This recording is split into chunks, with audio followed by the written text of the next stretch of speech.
Hello everybody, welcome to another Minecraft video. In today's video we're going to do something a little bit different. Today's video we're going to go over lighting, kind of more specifically like lighting mechanics, ways to hide lighting in your world so you don't see spam torches all over the place or a whole bunch of lanterns. Maybe we want to hide some lighting in our worlds where we can't actually see it, but it's still there. So today I'm going to show you a few tips on how you can do that, how you can make ambient lighting, and how you can just make lighting overall in your world look pretty. So let's go ahead and let's get started. So as you see here, we're in our tutorial world again. And what we're going to do today is we're going to show you some simple little lighting tricks and stuff. This is the house that we just recently built. We took all the lighting and stuff out of the inside. So we'll actually start inside of the house first. So we don't want to see a whole lot of torch spam and things like that. We've got a simple fireplace here. And just by placing a simple campfire in here, it lights up the entirety of this inside of this house. We don't have to put any lanterns, any torches, any kind of hidden lighting or anything at all like that. I'm going to turn on a mod that's called Mini HUD. And with Mini HUD, we get light levels displayed on the floor. As you can see, that closest to the fire, we have a light level of 14. And as we start to span out, the light level gets less. This light level even comes through the walls. So it even takes us outside of our build. And that lights up this area here. Don't pay attention to this other area that's down here. Okay, fix the other area that was down there. We'll show that in a minute. But as you can see, it brings us a light level all the way outside of our house. Stairs aren't spawnable spaces anyway, but we get a 2, a 3, a 4, or 5 out here. And that's just from this campfire right here on the inside. So we're going to turn this back off now. But that gives you a general idea that that campfire is lighting up all this area out here and not making it spawnable. We're going to move on to keep going on the inside of the house. And we're going to show you candles themselves. So we're going to put one candle down and we're going to light it. This one candle, if we turn back on our light level, it gives off a couple of blocks of space. It's not much, but if we add a second candle to it, it takes us out a little more. A third candle to that takes us out just a little bit more. Almost our whole upstairs is not spawnable now, but if we add that fourth candle to it, all of our upstairs is no longer spawnable. We get a light level of 12 at the closest. So yeah, candles could be a great option for inside of your houses. It gives a little bit of ambient light. It's not real bright, not over. It's nice. It gives you a nice feel, I think, at least anyway. So that's some lighting tips for inside. Now we're going to move around to the outside, and we're going to show you some stuff out here. So pathways. You got this nice pathway that comes down, but it's dark. Let's face it, it's dark. Everything's spawnable. You can see through everything. We know that slabs will not allow light through anymore. But if you have a pathway block along with some glowstone and then your slab on top, your light will still come through this little bitty dip right here. So we've just now lit all this space right here up with that one little piece of glowstone. You add those all the way down your pathway, and before you know it, it's all lit up. See, if we're going to show you, for instance, if we were to place that in here and place a slab back over it, we lose all that light source. Most of it anyway. You still to get a little bit of it out, but not much. But if we replace this block with a path block, we get all that light space down here as well. One more thing we're going to go over with campfires is campfires on the outside do put off a lot of light. You can make them into like little campfire areas or little, areas in your world that, you would have a campfire. It gives a little bit of decoration, things of that nature. Things that look good, I think. So yeah, there's a campfire. We see that it puts off the light of, I think that's 15 in the middle, maybe 14 in the middle. I'm not sure. And it expands out. If we go this way, you get a good 14 blocks in this direction before you would need another light source here. Like I said, Mini HUD is a great option if you're looking to just do some small lighting projects or whatever, or you want to make sure that what you have is a non-spawnable space. Mini HUD's a great idea.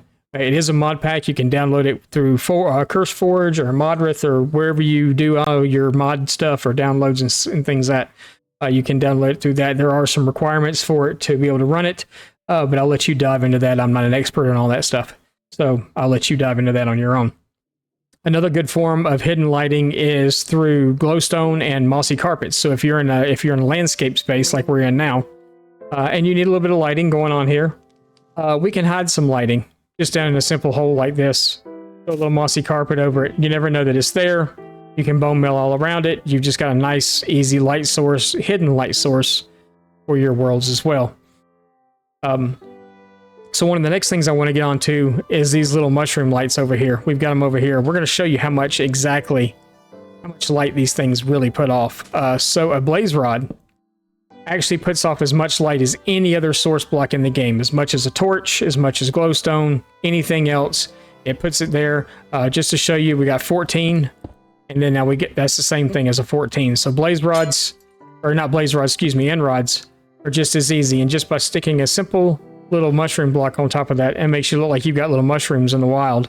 And yeah, they're neat, they're decorative. You don't really see the light itself, you just see little decorative mushrooms all over the place, which I think is really cool. You can also do this with different colored terracotta blocks to put on top of it. You could do it with wool blocks and put on top of it, so all your mushrooms aren't just red polka dotted ones. You can do whatever color mushrooms that you want to do. And they're great for the landscape. You mix these in with some of the glowstone under carpet. Normally I like to do my glowstone under carpet. I like to find a spot that's like this right here and put it there. And it lights up a lot. It's hidden. You don't see it. You just see the mossy carpet. It's a little bit of a different texture than everything else around it, but it's really cool and it lights everything up really good for you. So now I'm going to show you kind of a natural lamp post. It's one that you've seen here on the channel before. I absolutely love it. I think it's the coolest thing ever. And we'll get all of our stuff and then we'll show you that. Okay, so we're back. So these are fire pots, as I like to call them. With the campfires being introduced into the game and stuff like that, you can do it a couple of different ways. But we're going to put a stone here on stone of your choice here on the bottom. We're just going to go all black with this one. So we're doing a chiseled black stone. We're going to do my nether brick is black in my pack, so that's the reason that mine looks like this. We're going to put a couple of nether brick fences. We're going to stick a hopper up on top of that. Just like that, and then we're going to place a carpet. We're going to shift click. Actually, let's take this down by one level. And then we're going to shift click a carpet right onto the top of that like that. So in order this to work in your world, you're going to want fire tick to be turned off. Now you can do that one of two different ways. You can either turn fire tick off when you start the world. There's a little menu of things that you can do, go into certain commands and stuff you can do, or you can go into your in-game menu and you can click, it's a game rule. And we're going to do, and then fire tick. And we're going to go false. Mine's already set to false in this world, but you would want to set it to false in yours. That at this point turns fire tick off. So fire will not spread in your world any longer. Things will not burn up. Things will just stay the same as they are. So what we're going to do is we're going to come into this carpet right here on the side of it, and we're going to light it ablaze right here on the side. You'll have to do this on all four sides. If you do not turn fire tick off, the carpet will burn.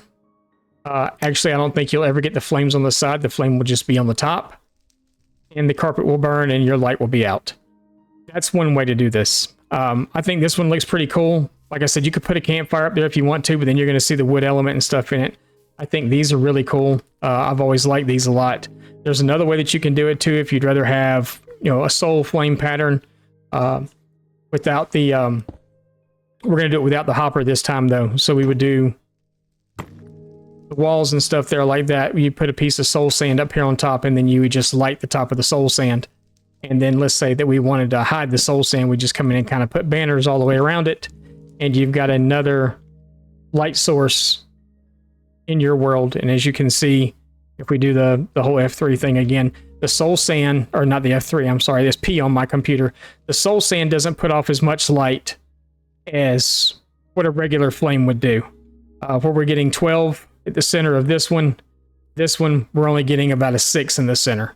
So just keep that in mind. This one goes out a lot further, that one goes out a lot less. And the same thing is true with soul campfire, soul lanterns, soul torches, any of those kind of things. The light level is a lot less, and we'll actually show you that. Okay, so we're going to show you that. We moved over here to a different area where we could show you that a little bit better. But if we place this regular torch down right here, we're lighting all this area up. You can see that we come all the way up here on top of this little, or toward the top of this hill. But if we take this one out, And if we put a sole in, we're coming to just the bottom edge. So it's about a 3 or 4 block difference. That's the same thing with the lanterns themselves. Lanterns, we're getting all the way up to the second level up there. With the sole lantern, we're only going to just on the edge. And then for those of you that like to use redstone torches, you're getting even less off a redstone torch, but you still get the light, you know, the light off of it. So, but this was just a real quick video on some lighting. If you liked what you saw, please consider giving the video a thumbs up. If you have any questions or would like to see any more of these, just shoot a comment down below and let me know that, hey, let's see some more lighting techniques. Let's see some more hidden lighting tricks. You can do a lot of this stuff with the glowstone and stuff inside the house under carpets if you're putting carpets on the floor so you don't see any kind of lighting at all. Yeah, so it's pretty simple and pretty straightforward and pretty neato, actually. But guys, thank you so much for watching today's video. I greatly appreciate it. Don't forget to smash that like button. If you haven't done so already, please subscribe to the channel. The channel is growing very, very quickly, and I really appreciate it. For each and every one of you that has subscribed and taken time to watch these videos. Until then, this is Spicy saying see you later. Bye, guys.